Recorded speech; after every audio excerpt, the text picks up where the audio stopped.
Welcome back to Creating Your Genius or Creating Genius. Honestly, I kind of forget which one it is sometimes. But anyways, it's been a couple weeks. I've been doing some traveling and I've had some just amazing experiences. Just a lot of healing, connection, so much growth and insight. And it's really given me a whole new direction. And, I hope that's reflected in the content that I put out going forward. And I'm really excited to dive into all of this. So let's do it. When looking at spiritual concepts, there's almost always a correlation to the scientific. One of my favorite quotes about science, and specifically this relationship between science and spirituality, comes from Dr. Joe Dispenza, who is doing some amazing work quantifying a lot of things that we thought were completely unquantifiable before. He's looking at people in meditative states and measuring their brain waves using EEGs, and he's measuring what happens in their blood when they go to an event and meditate intensely for 7 days, and seeing real changes in the types of biomarkers that we're expressing. I mean, this stuff it really is groundbreaking, and he's an inspiration for sure. The quote that I want to say from him is that science is the language we use to demystify the mystical. And that really is exactly what we do in science. We take concepts that don't seem to have an answer, and we try to answer them. And the mystical that Dr. Joe refers to is the unknown. To put in different words, science is the language of making the unknown known. I think that's so powerful because there's so many things that happen beyond our awareness and in our world that we just have no idea why. There's so many things that there's no explanation.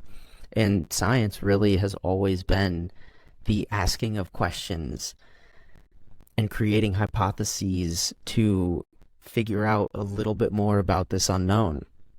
And that's not to say that we're ever going to fully figure it out, and we aren't. And that's part of the beauty of being here, experiencing the world in this way, is that there's always more to learn, and there's always more information that we can gather and be exposed to, and more experiences that we can have.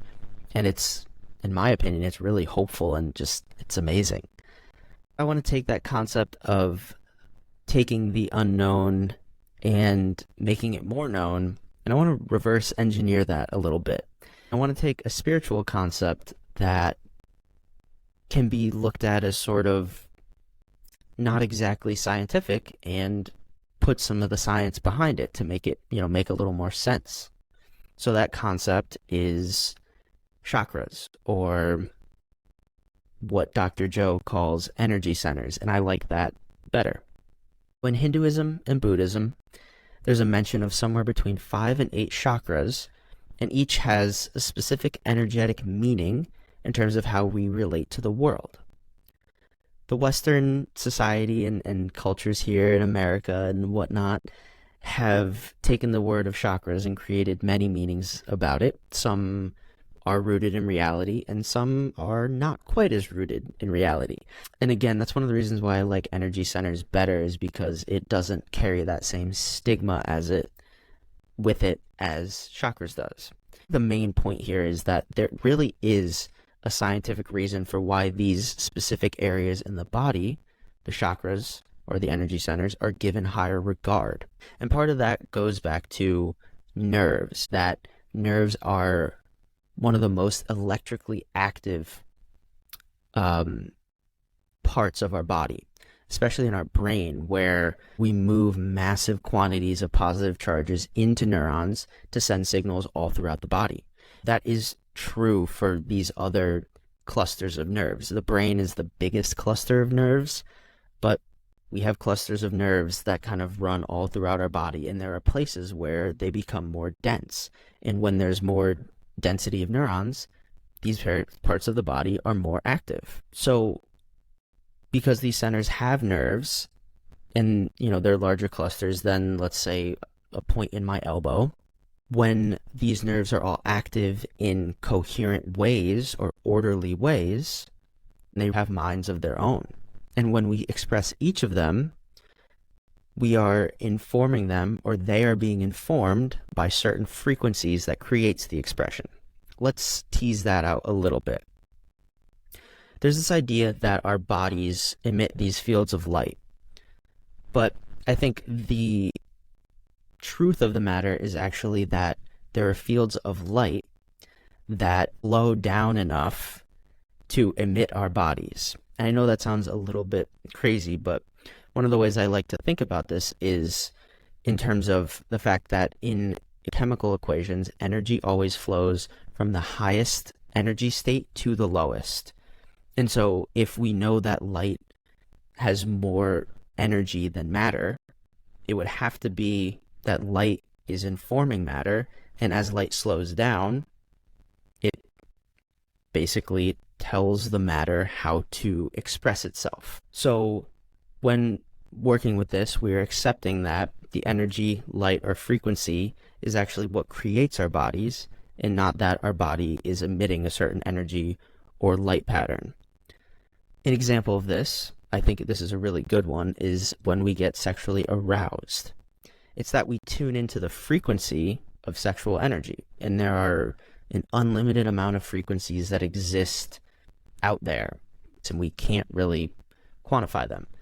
And we can think about these frequencies as they're like radio waves. So when you tune on a radio, you change the channel to tune into the rock station or the pop station or whatever station you want, and your car or the radio receiver in your car or at your house or wherever you have the radio.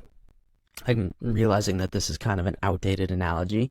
That's okay. You tune into the specific channel that picks up the frequency or the radio waves that are being sent, and you get that radio station. That's basically what's happening in our bodies all the time. When you have thoughts, you're tuning into specific frequencies in the field, and the tuning into those frequencies causes your physical body to express those kind of the matter version of those frequencies. So for the sexual example, we tune into the frequency of sexual energy, and then it organizes itself in the physical manifestation of arousal. The frequency is tapped into, and this leads to matter organizing itself in a way that reflects that frequency. When you feel the fantasy, you tune into that energy, and then your body ends up reflecting that, and it reflects that in the sensations that get activated in your sexual organs. And I think we can all, relate to that. To kind of take that out a little bit, apply it to a more general concept. When we tune into the energies, frequencies, and we live in ways that align these chakras or energy centers, we activate their minds. And their minds are able to allow us to express ourselves in the highest ways, because we're not consciously digesting our food. I don't eat something and I'm like, okay, digestive system, time to do your job. And I'm not controlling that entire process. You would have to think that there's a brain in there via the cluster of nerves that's acting in its own best interest, in our best interest, but it's not conscious. And so it has, I think that would mean that it has a mind of its own. When we express ourselves, we subconsciously activate these different centers, and we cause their minds to turn on, and then they express themselves based on the frequencies that we're tuning into. And again, this is an unconscious process. When we live in alignment, they're going to express themselves to the greatest good. But when they're out of alignment, or we're out of alignment, or tuning into frequencies that cause them to become out of balance, it gets reflected in our physical bodies. And this could be something like slight discomfort, and it could be something as serious as full-blown disease states. What exactly are these centers? Where are they located? What do they do? How do they help us relate to the world? So I'm going to work kind of down to up. We have 8 of them, and each of them rules a different aspect of our spiritual and physical lives. Our first energy center is located it's our perineum, it's our sexual organs, our pelvis, but also encompasses our legs.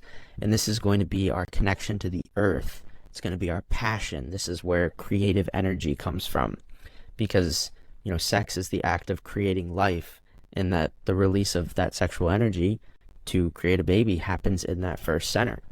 It's also important for the release of toxins, which happens when we go to the bathroom. And again, it's like, this is how we connect to the earth. This is sort of our most primal, our most grounded and rooted version of ourself is when this center is being activated. Moving up, our second center is kind of behind and below our belly button.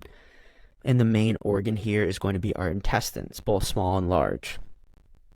This center is where we take in nutrients and break them down and assimilate them into our bodies. But this is the center for trust. And this is where the term trusting your gut comes from.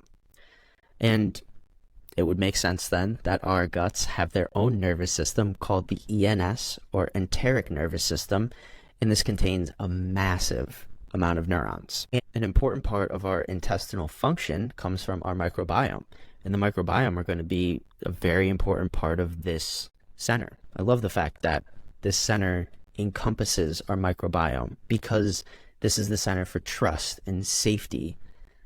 It would make sense that we are creating a safe environment for our microbiome, all these bacteria that are alive, to live within us. And when we create that safe environment for them, they help us express ourselves to our greatest good. This is the rest and digest part of our parasympathetic nervous system. When this center is out of balance, it comes from when we're not feeling safe. And a big part of this is why we as humans search for social connection. We're tribal beings. One human isolated alone in the wild, in nature, back before we had the society that we did, might not survive that well. If you go up against a bear or a lion or some sort of predator, one-on-one, you versus a lion, not great. But a whole group of humans with the capacity to make tools and protect each other and look out for each other and is going to fare much better. We are driven by this center to have social connections, to have ties, to have a community that'll protect us. When the center's out of alignment, it's because we don't feel safe. And when we don't feel safe, we're not able to digest our food. If we think about stress and how when you're in stress, that digestive process is downregulated. You make less stomach acid. You make chemicals that disrupt your microbiome and gut bacteria. The center is all about safety. When it's out of balance, we can have digestive issues and our microbiome can become less healthy. Again, trust and safety are kind of the big keys here. Our third center is the center of will and power. This center is located between your belly button and diaphragm. This is where our ego comes from. This center rules how we show up in the world and how we navigate the 3D challenges that we all face. There are many, many organs involved in this center. I'll mention just a few. It's the stomach, gallbladder, spleen, liver, pancreas, adrenals, and musculoskeletal system. The center is heavily involved in utilizing energy for our bodies. The liver stores carbohydrates as glycogen that we can break down when we aren't able to eat enough food. It also creates ketones from fats, which our brains and bodies use for energy. The gallbladder makes bile, which is important for our ability to break down fats. The spleen filters our blood, and the musculoskeletal system literally moves us throughout the world, using, regulating, and storing energy as it does that. So this center is very connected to how we show up in the 3D world and how we perceive threats. Our ego, our sense of self is all going to come from that third center. It's the fire in your belly. It's that will. When the center's out of balance, particularly the adrenal gland becomes overactivated. And this is when, you have excess cortisol, you can't relax, trying to control. That is an overactivation of the third center to the highest degree, is trying to control the environment. When it goes too far, we can become fatigued. Our hormones can become very out of balance because the adrenals are such an important part of hormone production and regulation. All right, moving up. This is kind of where we get into more sort of spiritual and less connected to the 3D world. The fourth center is our heart. It's located right behind your breastbone, and it's the center of love. It has our heart, our lungs, ribs, and diaphragm. It breathes life into our bodies and souls. And the heart itself is actually a very electrically active organ. It creates an electromagnetic field of about 4 feet around us. It extends out 4 feet in every single direction. Beyond connection and love, this center is also about exchange. Our lungs are always taking part in the exchange of gases like carbon dioxide and oxygen. We breathe oxygen in, and when we breathe out, we breathe carbon dioxide out, and we shuttle oxygen throughout all our bodies to feed our tissues, to allow us to move, to allow us to exist. And emotionally, we're also always in the process of integrating new information, new love, new experiences, new emotions. We're taking those in as we exist. And the process of the exchanging of emotions takes place in the heart. That's why when we experience trauma that we don't let go of, it gets stored in the heart, and that's where the expression "a heavy heart" comes from. When things happen to us and we hold on to those emotions and we don't exchange them and we don't let things that don't serve us kind of die off and release them, we literally store them in our heart and make it heavy. It's like carrying around a weight vest, but in your heart. When the center is in alignment, we flow through life in a loving way, while also allowing the things that no longer serve us to leave, and we love those things as they leave. Our fifth center is located in our throat, but it also encompasses the elbows, shoulders, and arms. This is the center that rules truth and also expresses love. One of my favorite things about this center, and especially in terms of expressing love, is that we use our arms to embrace each other and physically bring our hearts closer together when we hug each other. That's such a beautiful, thought of how this center is expressed in the physical world, because it's like, oh yeah, you can say I love you, and words are very, very important. I'm not belittling that, but there's something about using the parts of the fifth center to literally bring each other closer to each other, which I think is it's beautiful. This center contains the thyroid gland, which is important for energy, and the tonsils as well, which is important for our immune system.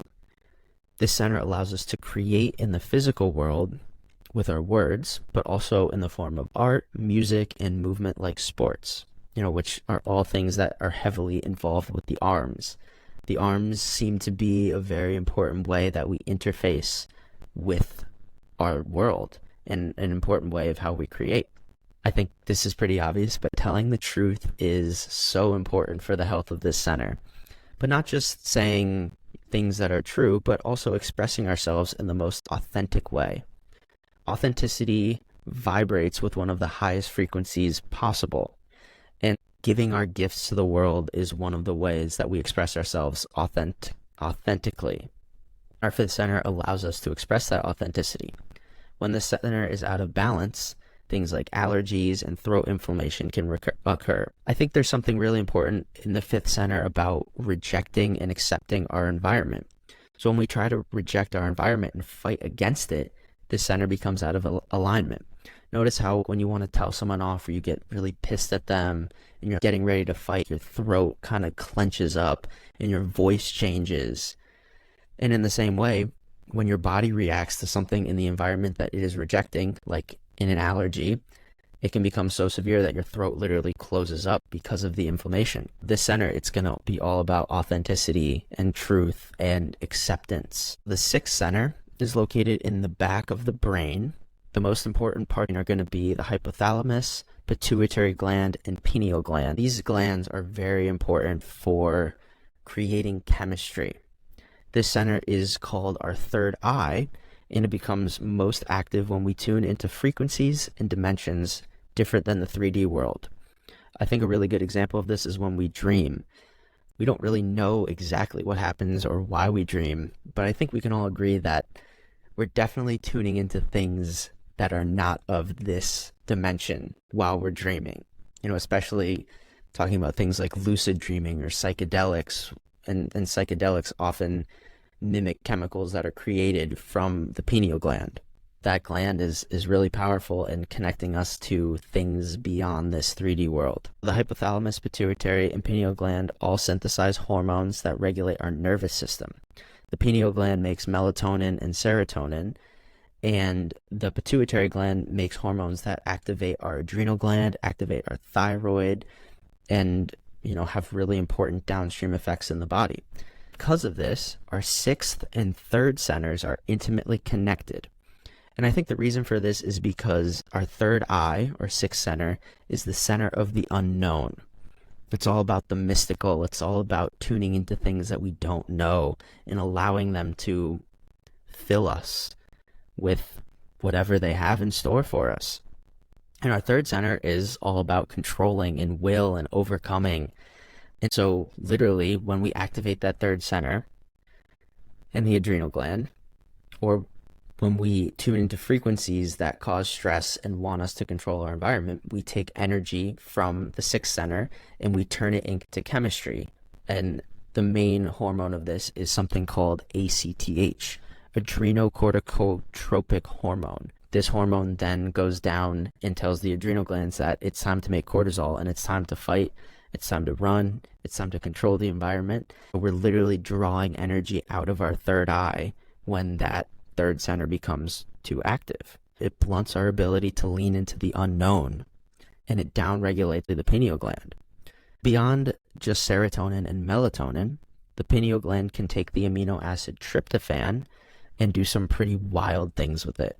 It can create molecules like benzodiazepine, which is like the master relaxing molecule, or NN-dimethylph-methoxytryptamine, DMT, which has psychoactive effects in the brains. And when we dream, one of the reasons why we dream is because we create more DMT.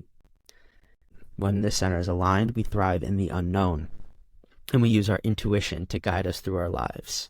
Moving up from the sixth center into the seventh, our seventh center is going to be the crown of our head. It is the frontal lobe and the prefrontal cortex. This center is our connection to divinity. There's a reason why in the past, or I guess still now, I don't really know how do we really do crowns anymore? I guess not. So in the past, that's why royalty, I think, wore crowns on their heads as opposed to like as a belt or like on their feet. Although I do think a crown belt would be pretty cool, and maybe that's a more applicable way to express that royalty nowadays. But there's a reason why the seventh center is that royalty. It is divine. This center is very energetically dense, but it's also very prone to becoming underactive. And the reason for this is the highest density of cortisol receptors in our bodies are located in our frontal cortex. That means the center is very sensitive to stress. So just like the sixth center, when we are in stress, we create cortisol. The cortisol binds to the receptors in this center, and we're telling it we don't need divine intervention. We don't need information from the cosmos. We need to be connected to this 3D reality and fight off the threats or whatever is happening right in front of us. We need to be connected down here. We don't need to be allowing information to come in through that center. But when the center is aligned, we use our innate intelligence for the greatest good. We're able to channel things and create in ways that we can't fully explain. When we're in flow states, the center is just working like it's supposed to. Because when you're in flow, you're not actively thinking about what you're creating or what you're doing. You're just kind of letting it happen. And that's why the best results come from that. Because you really are just allowing information to come in from wherever it comes from, whether it's source or the cosmos or God or, whatever word you want to use. But you're not consciously doing it. No matter how badly you want to believe that it's like, I am the one that's creating this. It's not really. You're the vessel. I'm the vessel. We're all the vessels. But we are not the ones who are doing it when we're in flow. We're allowing energy and frequency that is much greater than us to be channeled through us and create. And so I think that's why flow is such a beautiful thing, and that's why we can create things that otherwise we wouldn't be able to. Anyways, moving on, our eighth center is the only one that is not located in our bodies.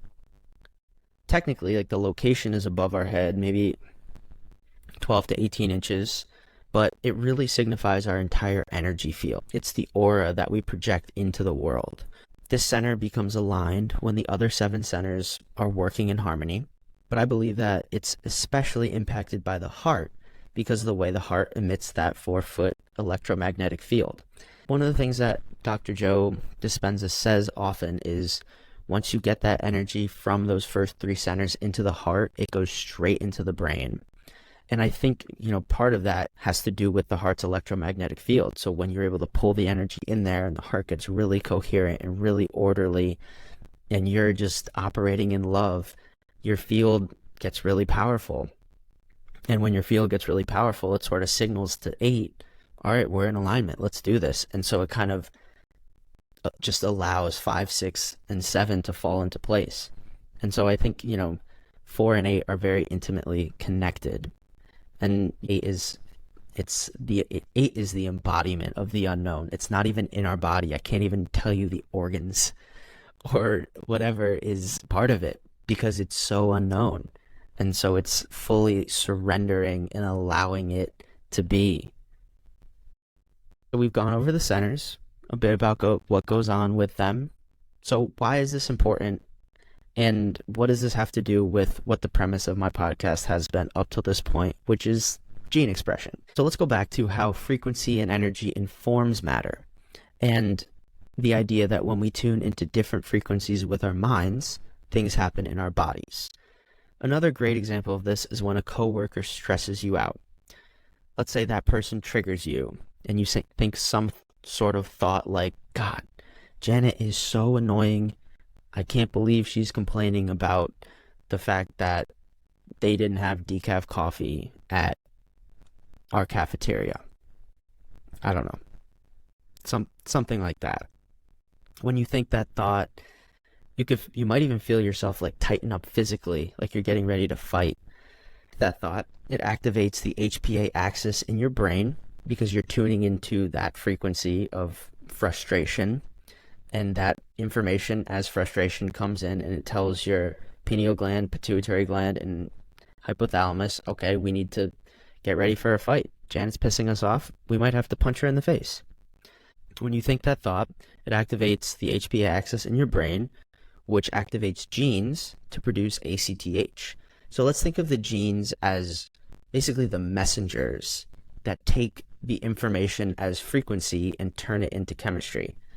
The frequency informs the genes to turn it into chemistry. And so you're activating the genes to produce ACTH, and that hormone travels down to the adrenal glands, causing more gene expression to make cortisol and adrenaline and prepare your body to fight Janet to the death, I think. And in that millisecond of when you think the thought and your body almost instantaneously reacts, there's a lot of gene expression that happens. The thoughts that we think, the ways that we express ourselves is absolutely going to rule which genes are being activated. And the thing about this situation at work is if you didn't care about what Janet did, it wouldn't activate the same genes. You wouldn't get pissed off. The signal wouldn't come into your HPA axis to say, I need to turn on the adrenal glands and make cortisol. So the body is choosing to activate certain genes, but at the same time, it's choosing not to activate other genes. I love this idea because it applies to our lives so much. Whenever we choose to bring our potential into matter by making a certain choice, we are at the same time choosing to not bring every other potential into matter at that very moment. Anytime a choice is made, it is also the choice not to do something else. And your gene expression works in almost the exact same way. Sometimes it actually works almost like a 2 halves of the same coin thing, where it's like if you get heads, if you turn on these genes, it downregulates other genes. But when you activate the stress response by thinking about stabbing Janet, your body is choosing not to activate the rest and digest genes. It is also making the conscious choice to make cortisol. And when your body makes cortisol, that is the conscious choice to say, it's going to affect my prefrontal cortex, it's going to affect my ability to learn and grow, and it's going to literally strip amino acids from my muscles and brains to make energy out of them so that I can deal with this threat. So every choice you and your body makes involves some sort of sacrifice. Sometimes it's as simple as not having something happen, but sometimes it's as complex as I'm literally going to break my brain down because I am prioritizing what's happening in this moment in the 3D world and the threat that I'm perceiving. So to bring this lens into even more focus, there are certain genetic pathways that govern states of inflammation, certain genes that we know convert the raw materials we gather from nature into energy. There are other genes that are involved in turning tryptophan into different metabolites beyond the mystical ones, even though those are definitely the most fun. So my revamped vision for this podcast is to really dive into how exactly specific genes, health hacks, and lifestyle choices impact the way we express ourselves spiritually. Because how we express ourselves spiritually, the way we activate our energy centers, how aligned they are, is absolutely going to impact how our genes are expressed and is going to lead to how healthy we are. At the same time, I believe this is a two-way street. There are definitely habits, supplements, and genes that we can activate in different ways that are going to impact each of our energy centers differently.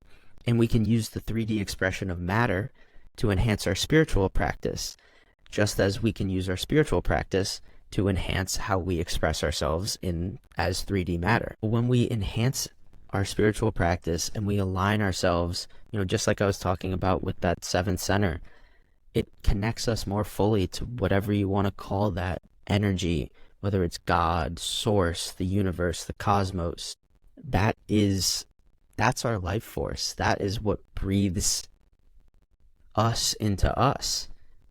Doing things to become more connected to that is, in my opinion, one of the best ways that we can express ourselves in a higher way, a more full way, a more whole way. And that's the vision here. It's to figure out what we can do spiritually to help matter, but also, I think the way we live our lives down here is going to inform how our spiritual practice takes place and how we show up. But using that two-way street to help enhance our lives, that is the vision.